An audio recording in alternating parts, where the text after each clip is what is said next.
this is the second time I got called up first, and he's right. It is hard. Anyway, I'm gonna talk about email, and I know that it's a stretch, but it's my stretch, and I haven't sent a letter in about 12 years, so I have nothing to do with letters. Anyhow, my daughter went to college, and we emailed almost every day. And I used to think that emails had no personality, but if you get an email and it's all in caps, you know somebody's happy, sad, or pissed with you. So, I mean, emails actually have personality. So I lived off of her emails. I missed her desperately when she went to college.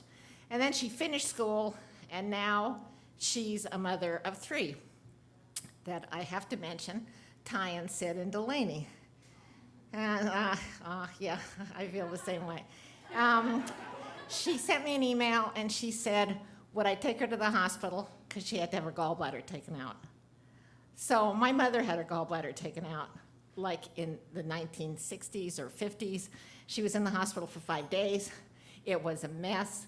Nobody told her to watch her diet because she thought God invented fat and she could still eat anything she wanted to eat.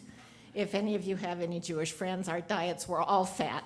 That any of us are alive is amazing. So I went to pick her up, and we go to the hospital. And the hospital is at the incline where you have to go in. And she is hoofing it, I don't know, to beat the band. And I can't catch up with her. And I keep trying, and I realize my breath is out here, and I can't reach it. And I go down on the pavement right outside the hospital door. So I'm there to take my daughter, and she's out looking for someone to bring a wheelchair to pick her mother up from the front of the hospital.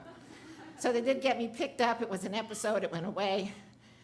3 hours later, it's my job to take her home. My mother was in the hospital 5 days.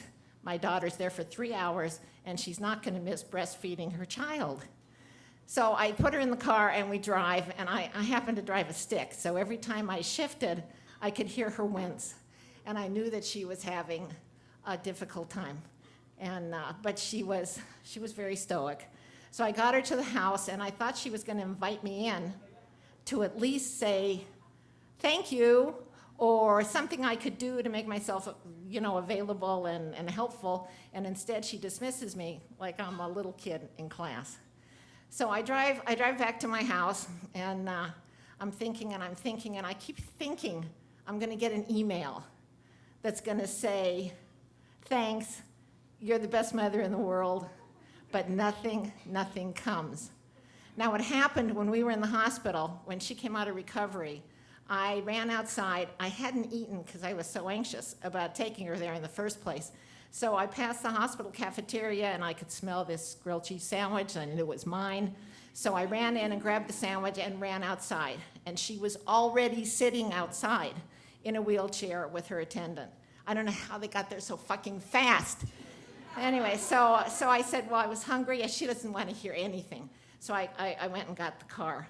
So I didn't get my email. She didn't tell me I was Mother of the Year. But that day, I did have a great grilled cheese sandwich.